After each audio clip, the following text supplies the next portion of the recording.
Hello, everyone, and welcome to a live edition of Chasing the Graph. And I have got Kat Spencer from the Nightmare Factory with me. How are you doing tonight? I'm doing good. I just realized my lighting's actually really messed up. I want to go cut on a light really No, fast. no, you're fine. Yeah, that's fine. Do your thing.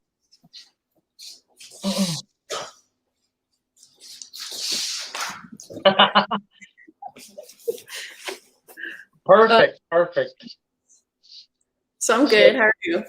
I'm good. I'm good. We finally have no humidity here in North Carolina, so I am absolutely ecstatic, and I want to go outside for no reason at all. Yeah.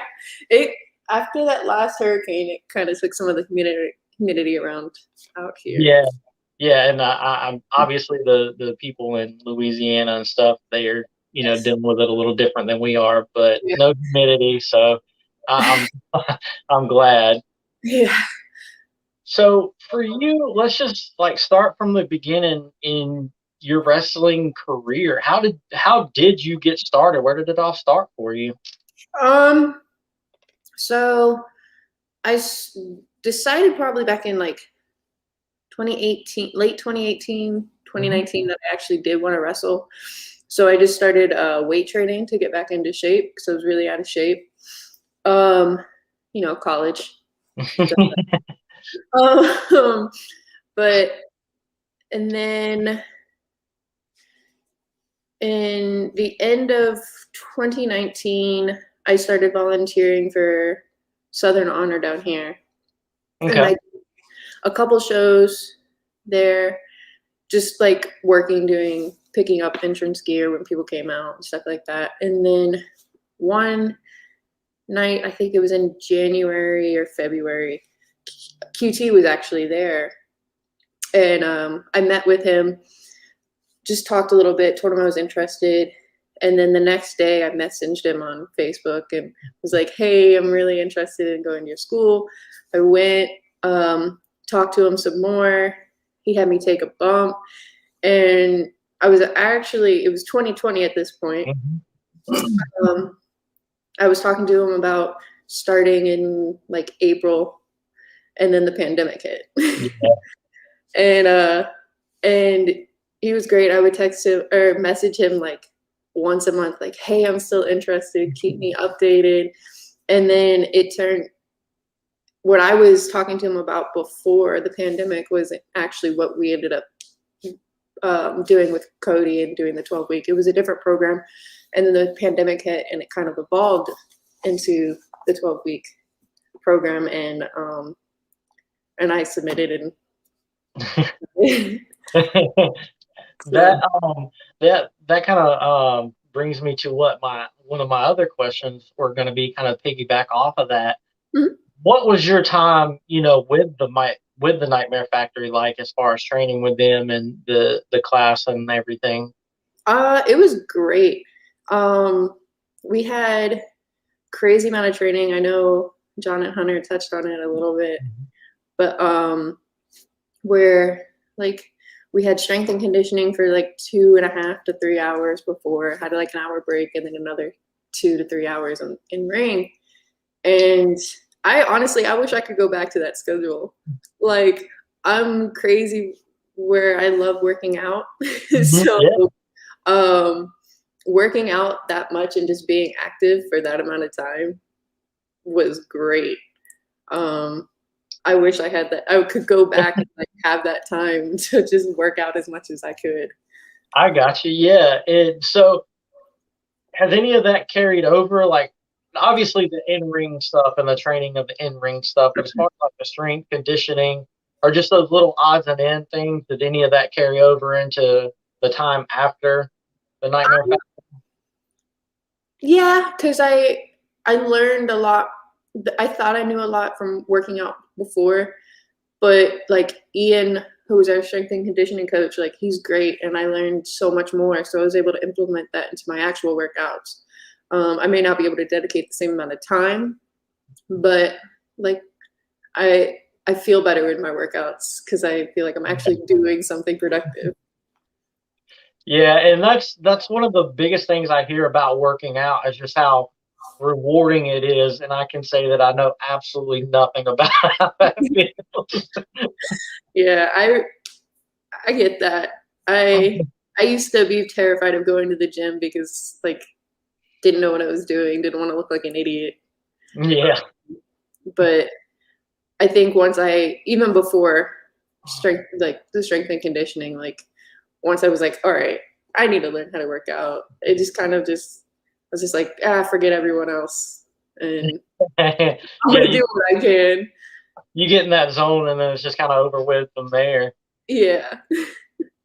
As far as like I guess the Nightmare Factory goes, for someone, and I know I kind of asked this same question to them, to TSF, but what would you say to someone who was thinking about getting into, wrestling, but they weren't sure how to get started or where to go? What would you tell them about the Nightmare Factory? Just the Nightmare Factory in general. It's an overall great experience. Like you're given a lot of um opportunities, not necessarily like big things. I mean more like you're given a nutritionist, you got the strength and conditioning. They give you the tools to set you up for success, and it's just up to you to put to take that success somewhere. That's awesome. Yeah, because I'm not, I fairly unknowledgeable about the training it takes, but having a nutritionist and the strength and conditioning, that's like, I imagine that's just kind of leaps and bounds over most wrestling organizations or wrestling schools. Yeah, like I looked at a couple other schools before, Hmm. and I mean they were like, we have a workout area, but that's up to you when you want to work out. No one even mentioned a nutritionist. Like, and before I went, I lost a lot of weight before I started training there, and I hit like a plateau where like I lost a weight, but I just stayed at the same level. Gotcha. And getting the nutritionist and learning more, I was able to like go past that and hit Yeah, bigger kind of get goals. on that hill, kind of. Yeah. We got a comment from here. Caleb says, "Hey everyone, what's up, my friend?" And so when you got into your first, I guess, live wrestling match, what was that like for you to be like in front of the crowd and just put all that together for the first time in the ring and not just taking the, walkout gear and stuff? Um, it felt really good. To feel like, I mean, I worked 12 weeks and got to do this showcase, and oddly enough, I wasn't nervous like I thought I would be. Gotcha. Um, I mean, maybe that's like, uh, I'm very like protective of my friends, and I was trying to make sure I was calm for Brooke and like everyone else in the match. Like I felt just responsible to make sure we were all okay, so we all had a good time and like enjoyed it. So, um, I mean, it felt great. I mean, working towards something and then getting to do it is very rewarding in itself. So, Yeah, yeah, that makes sense. And just with the training and everything that you had experienced, I guess there was no reasons to be nervous or anything like that. So that definitely makes sense. What, and I know I asked and this is kind of a question I always ask just because I don't know, I just enjoy the answer. But um, in front of do you get a little more nervous in front of the bigger crowds versus the smaller crowds? Because the consensus seems to be the smaller crowds are a little more nerve wracking because you can just hear everything. yeah. Um, so I'm super different than like a lot of people I've talked to, where most of the I get more nervous for our practice matches and training than I do an actual show. Really? Yeah. Um, I don't know exactly like like maybe it's just because like I'm in front of people who like know how to do everything that I'm doing, Oh, I got you. specific parts of what I'm doing. So it's more like oh, I don't want to mess up in front of my friends. They'll know I'll mess up. It's like I'm in front of a crowd and like I'm more showy in front of a crowd and like can present. I feel more presenting. I'm presenting myself more. I don't. It's very weird, and I still haven't fully figured it out. Like I'm more calm during a real show than anything else. I don't know why. Yeah, and I think that's a good thing, though. I think that just kind of further cements you being in professional wrestling is something you were meant to do, and the fact that I don't know if there are any wrestlers out there. It's just like, oh, it's like my fourth show in 4 nights. Let me go out here and hold my hands up and do my thing. But I think that speaks volumes, in my opinion. Yeah. Because I have seen you wrestle at the Lucha Dome, and I was absolutely impressed. And I was like, you can't get me within 30 feet of a ring she's in. Not gonna happen. That's what I try to do. Scare everyone. And as far as your gimmick, you are a very kind of reserved, kind of mean, serious. We're gonna do this, and we're gonna that's all there is to it. How did that persona gimmick come about? It kind of just like morphed into itself, oddly. Because that's probably the thing I struggled with most getting into it is like, how do I want to present myself to people? During camp, it was all cars. I did when we'd have promo nights, like every promo involved cars in some way. And then afterwards, I was like, I'm not completely sold on this, and so my first show outside of school, I was just like, they were like, "Who are you?" I was like, "Strong girl." I don't know. So like, and they still, when we go, call me Strong Girl. But and then someone kind of was like, "Oh, China," and I was like, "Oh shit, China." So like right now, I'm just kind of pulling from China a little bit and kind of just building off of that and that style.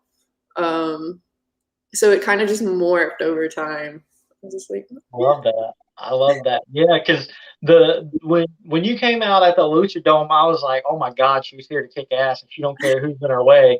And yeah, she means business. And my wife was sitting beside of me, and when you came out, she was like, oh my God.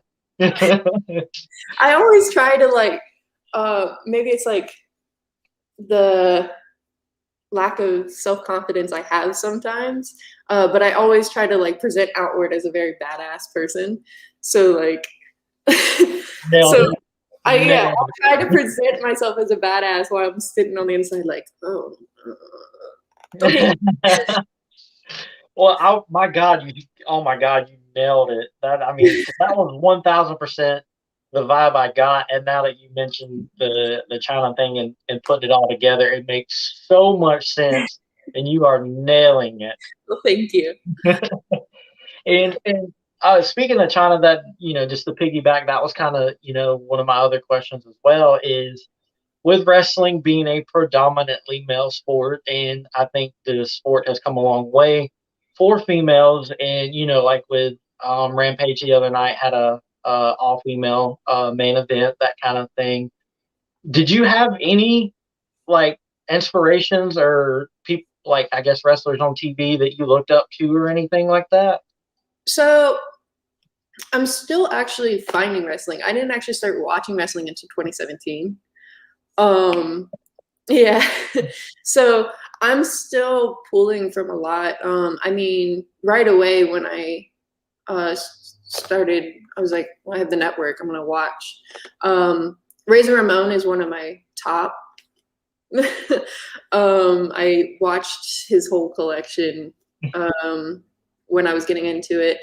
But as far like because I started so recently, like as far as females go, like Becky Lynch and Sasha Banks were my first two.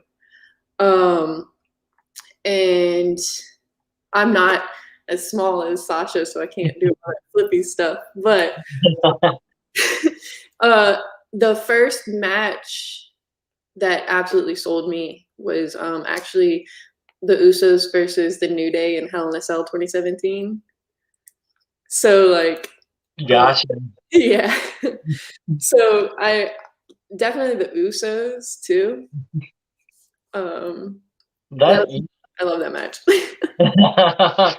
yeah, and I don't. It's so and just as like a fan, we have wrestlers that we looked up to, or but as someone in the business, I always find that interesting.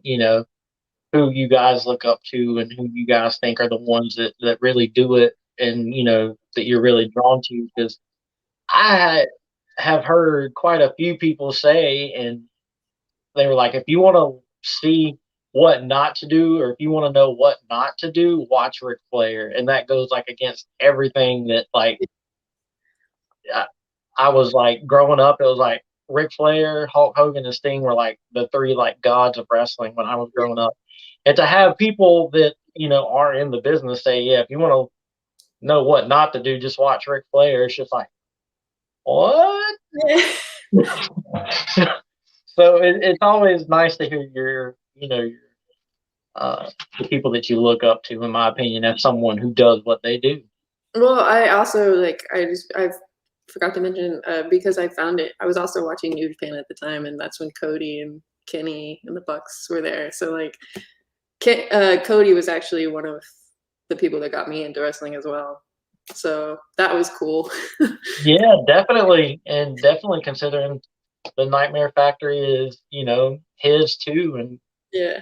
that's huge. Was it weird to try not to like be like, oh my god, that's Cody Rhodes? Because that's what I would do. I would have no like chill at all.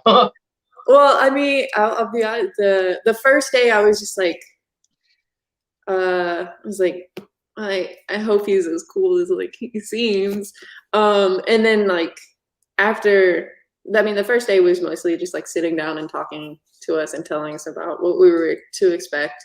And like after that day, it was just like, oh, okay, he's just one of my peers now. Like it went away really quickly. Yeah, I got you. That makes sense. It became, more of like a friend that you would go get a beer with, as opposed to the person you see on TV, and that makes sense. So I can fully understand that. And one of the reasons I was so excited about you, being on is because you're the first female wrestler that I've had on, and like I said, it is a predominantly male sport. And just in your time and in your career, are there any obstacles that female wrestlers face that the males may not face, or anything like that? Because I I don't really know if it would fall into that category, but I see a lot of people talking about how the fans interact with female wrestlers differently than male wrestlers. um, I haven't. I'll say I haven't experienced anything yet, but like I've heard many similar things where just a lot of over sexualizing and stuff like that. I haven't had to deal with it too much as of yet. We'll see. I'm not expecting it never to happen. But I mean, I surround myself with three three jack dudes, so like, who's gonna come? Yeah, exactly. um, but yeah, I wouldn't. I definitely feel like there's a lot of like that's not the right word, sexism, but like over sexualizing women. I feel like this is the only real issue. I understand. Yeah, because I I don't know of any around here, but I have heard stories of promoters saying, "I'll book you, but I won't pay you if this and that happens," or "You won't need to be paid if A, B, and C happens," kind of thing. And it just blows my mind that even gets propositioned or goes on. And Yeah, I and I'm just hoping like don't get to experience very many of that. Hopefully, it's pretty. yeah, yeah, I was gonna say that you surround yourself by three swole fellas. Hey. It took me like a minute and a half to think of that. I'm kind of ashamed of it, Hey, you got but so as far as like getting booked and stuff like that, do you find yourself, I guess, getting, I guess, a little more bookings because you were in the Nightmare Factory, or that doesn't really come up, or it's just that they look at what you do and how you do it, and that's it? Yeah, I would say more of the second. Because I don't feel like I'm overbooked. uh, but um, I haven't. Yeah, I wouldn't say I've gotten any special treatment myself Yeah, from I being at think the Night that's fair. Factory. I feel like, well, I mean, they put. I'll say that Cody and QT have put their name out there, but like I I don't feel like I've been treated special or gotten anything just because of it. I got you. Yeah, absolutely. They look at how serious and how badass you are, and they're like, "Let's book her." Yeah, I'd rather put like I want to build something off of myself, not I love the training I got and I'm thankful for it all the time. But my goal is to show like I put in the work and I'm going to do the best I can. So Absolutely, and I think that's like the good thing, and I think that speaks volumes about you and who you are as well. That you're not like, yeah, I got trained by this guy and this guy, so you're gonna book me and it's gonna happen. exactly. And let's talk about the T-shirt. The T-shirt just dropped what 2 weeks Not ago? this one.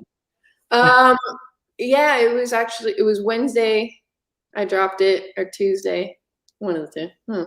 Um, I'm wearing a TSF shirt only because I haven't gotten mine yet. So Oh, I got you. I got yeah. So I mean, I guess I'll wear theirs, whatever. you. The link to purchase that shirt is in the description of this video. So people, Go Labor Day sale, Labor Day promo code, 20% off. You know. that's what I'm saying. It's like it's Labor Day weekend. You get a Labor Day code, and your shirt just dropped. It's like fate bringing everything together. Exactly. You get it. You get it. I try to get it. Where did the design? How did the design come about? Was that something you came up with? Um, Sort of. So, I mean, it took me so long to just get a shirt because I was like, I don't know. And it was probably with the gimmick or like how I wanted to present myself, trying to figure that out. Um, so I got that promo picture and it's the one I've been using for a lot since I got it. And I was just like, that looks really badass. I don't know. And then when the China thing came up, I was like, I haven't seen a lot. What have you heard? The little merch that you can still find now, what does that look like? And a lot of it was just pictures of her. I was like, I'm gonna do a silhouette. I was playing with the graphic design app and literally the mock-up I had done is a dude in the same silhouette style, arms crossed, and I was like, yeah, just like that. And shout out Chris, one of John's friends. He was able to draw it for me, and I got that final result. And I was like, yep, that's it. That's awesome. I love that. Yep, that's it. We're going with that. Yeah. And the like I said, the link to purchase that shirt is in the description of this video. So there are no excuses. No. Buy it because I have done all the work for you, and all you have to do is click it. See, right there. No excuses. I said it this morning. I was like, there's a Labor Day sale. My shirt just came out. You have zero excuses. And all you've got to do is click the link and put in your promo code, and you get 20% off. Like it just doesn't get any easier than that. I mean, 20% off, and the link's there for you. My email should be blowing up that I'm getting purchases after this interview. It better. It better. If it doesn't, I'm going to personally open hand smack every person. He said it. Yeah. I'll follow up. Open hand. Then you guys came to the Lucha Dome. That's where I met you and Mhm. Grillo and Hunter. What did you think about North Carolina? And if you say it's like some redneck white trash town that you came to, I'm not going to be offended by it. I just, what did you like? I'm sure you've been to North Carolina beforehand, but what did you think about? I grew up in Virginia, so Yeah, um, I've been to North Carolina a few times. I don't know. Like I didn't have any weird experience. I will say, it's a little more southern than I like, even though I was in Virginia my whole life. um, I'm in the South because it's cheap. So, that.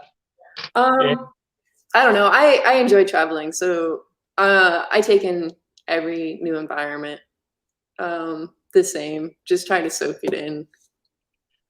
that's awesome. That's awesome because I think the Wrestle House guys episode you guys did here, you were in a Sheets, I think it was, and Hayden was like, "God, I hate the South."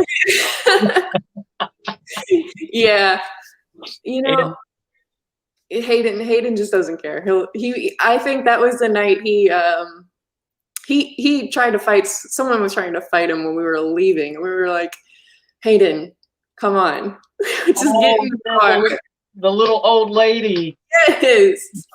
Yeah, she um it was leaving the ALW, right? Hmm.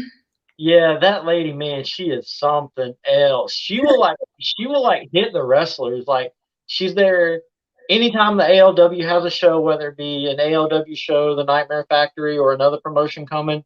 And when it's the ALW, they all know who she is because she's at every show and she's a mark for them and she's an easy mark. So they'll start wrestling over there on that side where she is, and she'll just get all. I mean, she'll just lose her mind, and she actually like slapped one of them on the back, and they had to like just like tell her to get out of there. She has no chill. Yeah.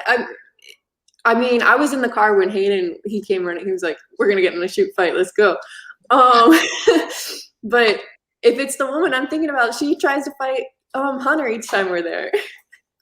It's the same one. She's about big around. She's probably in her 70s, and it's so funny because she carries a person there, and if you look every now and then, if she's there when you guys come to 18th Nightmare Factory at the Lucha Dome, September 18th, Saturday. Go ahead and get your tickets. And you can purchase your tickets and then we'll purchase Cat's shirt and then go purchase your tickets because if for some reason you don't have enough money for tickets, then you have at least got the shirt out of it. Gets it. Yeah. But yeah, she has no chill and she'll cuss somebody out and she'll throw hands if she has to and I'm just like over there like. And next time you're there, if you can, if you like look over there every now and then, you'll see that she keeps a little ABC store in her Oh, pocketbook. oh, I already know. I already know. Okay, then that settles that. Yeah, my wife will just sit there and watch her half the match sometimes because she just Yeah. I mean, yeah. I was in the back during their TSS match, and I was like waiting for her the last time. I was like, when is she getting up? Because I Yeah, know Hunter was going for her. yeah, yep, that's it. And oh man, God bless that little old lady. Yeah. So, you guys are gonna be at the Lucha Dome, Burlington, North Carolina, on September the 18th. But what else do you have going on? We have a GPW show next weekend in Jasper, Georgia. Um, and then if a couple weeks, I think I have like a week off. I'm gonna go home, and then the following week on the 2nd, if I'm doing math right, I will be back in North Carolina for another show in Wilmington, I think. Ooh, the beach. I think. I have to double check where it is. You've got a lot of good things in the works. You got the shirt that just came out, and you tell everybody where they can find you on the social medias. On social media, on Twitter, it's cat_Spencer 2020. And then on Instagram, it is the Cat Spencer. And you can follow me on either one of those. Perfect. I tweet way too much, so I will definitely retweet and do what I can to get you more followers because, like I said, I tweet way more than I should really, and I don't tweet enough, so and that's the key to Twitter. People don't, people, Twitter's the easiest place to get followers out of all social media. And if you literally, you could just, if you just stay active, like tweet about how stupid you think your yard looks, or like tweet about how like the leaves are falling. As long as you're active, you'll get followers, and that's yeah. the thing I like Right about now, I Twitter. think most of my Twitter amounts of retweets of random Bob's Burger quotes. Nothing wrong with that at all. That's quality content. Exactly. I mean, it's on mute right now. I'm just That's quality content. I don't care what anybody says. exactly. So you get wrestling from your Twitter and you get Bob Burger's quotes. So I mean, that's the only two reasons you need to follow somebody right there. Exactly.